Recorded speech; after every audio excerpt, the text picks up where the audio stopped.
السلام عليكم ورحمة الله وبركاته. أنا حذيفة محمد من قناة قصص حذيفة.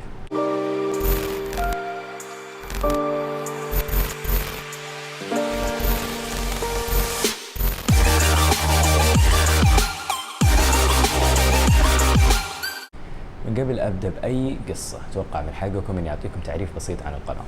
بداية ليه اخترت القصص بالذات؟ أنا إنسان أحب أقرأ قصص دائما، روايات، أتفرج مسلسلات مبنية على قصص واقعية أو أفلام. فأي شيء يتعلق بالقصص دائما أكون مهتم فيه. فأول حاجة راح تكون محتوى أنا أحبه وأحب أشارك الناس فيه. ثاني شيء أنا أشوف أن القصص طريقة تعلمنا من الأخطاء اللي قبلنا وتجهزنا للمستقبل.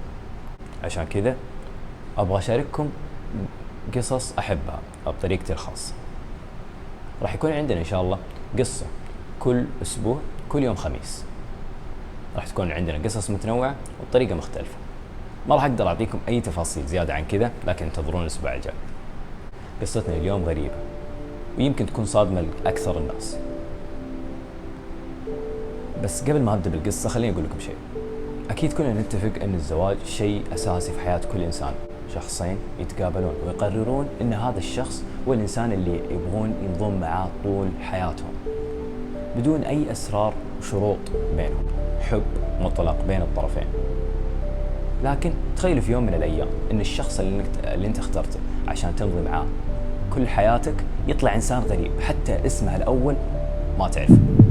في عشية عيد الميلاد عام 2010 وجدت جثة لامرأة تبلغ من العمر 42 سنة تدعى لوري إريك في مرآب منزل العائلة. أنهت لوري إريك حياتها ومعاناتها بطلقة واحدة في الرأس بدون أي تردد، مخلفة وراها زوجها المحب وبنتها الصغيرة. زوج لوري بليك كان يلوم نفسه على وفاة زوجته، لأن زوجته توفت بعد فترة قصيرة من إعلانهم الطلاق وانتقاله للعيش مع عائلته. بعد ما دفن بليك زوجته ودعها للمرة الأخيرة، قرر بليك بشعور مختلط من الحزن والندم بأنه يتوجه لبيته بحثا عن أي إجابات. كانت أول مرة يدخل بليك المنزل بعد إعلان طلاقهم.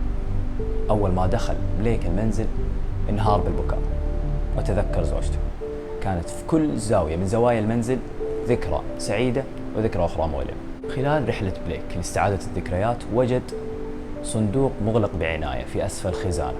كانت زوجته تحذره باستمرار من أنه يفتح هذا الصندوق، وكانت تخبره بأنه مهما حصل أنه ما يفتح هذا الصندوق.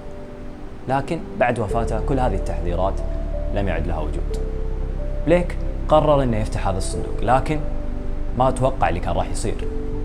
بليك وجد صندوق مليء بشهادات الميلاد والهويات المزورة. بليك وقتها عرف أن 6 سنوات من حياته أمضاها مع امرأة غريبة ما يعرفها أصلا، حتى اسمها الأول غريب عليه.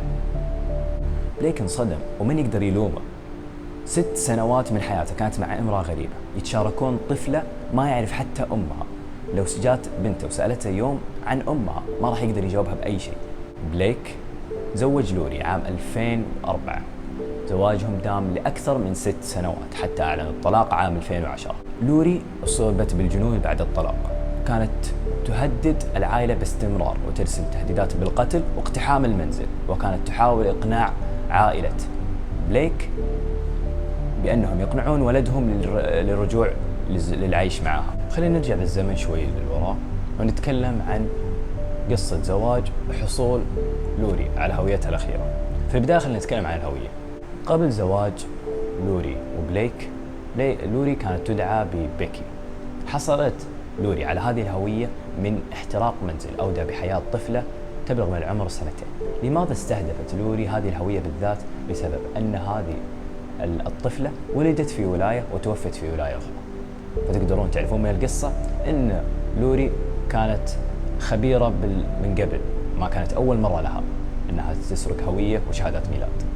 بعدها بفترة من العيش تحت اسم بيكي، قررت بيكي أخيراً أنها تحول اسمها قانونياً للوري بليك كينيدي بعد استخراجها على رخصة القيادة.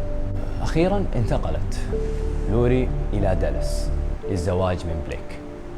عائلة بليك كانت تحذر باستمرار من الزواج بلوري، كانوا يشوفون إن في أمر غريب بشأنها. لكن بليك كان ببساطة مغرم، ما استمع لأي آراء اللي حوله.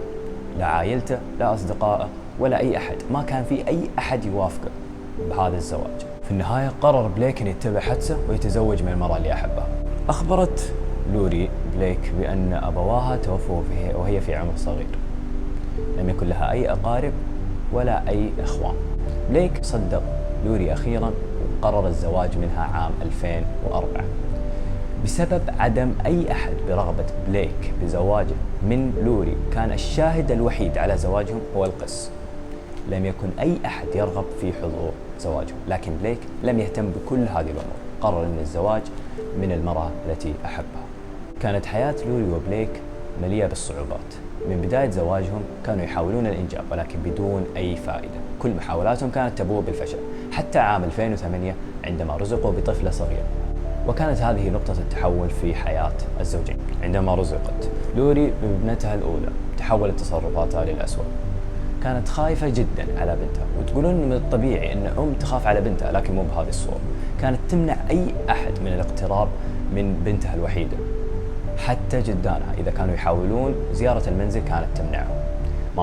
ما كانت تسمح لبنتها الصغيرة بمغادرة المنزل بأي سبب. مشاكل لوري مع أبوي بليك صعدت من المشاكل بين العائلتين. لو تتذكرون أبوي بليك كانوا معارضين لهذا الزواج من الأساس، وبسبب هذه الأحداث كمان المشاكل زادت بين العائلتين. وبليك كان في موقف لا يحسد عليه أي إنسان، كان في خيار إنه يختار بين عائلته أبوه وأمه أو زوجته المحبة.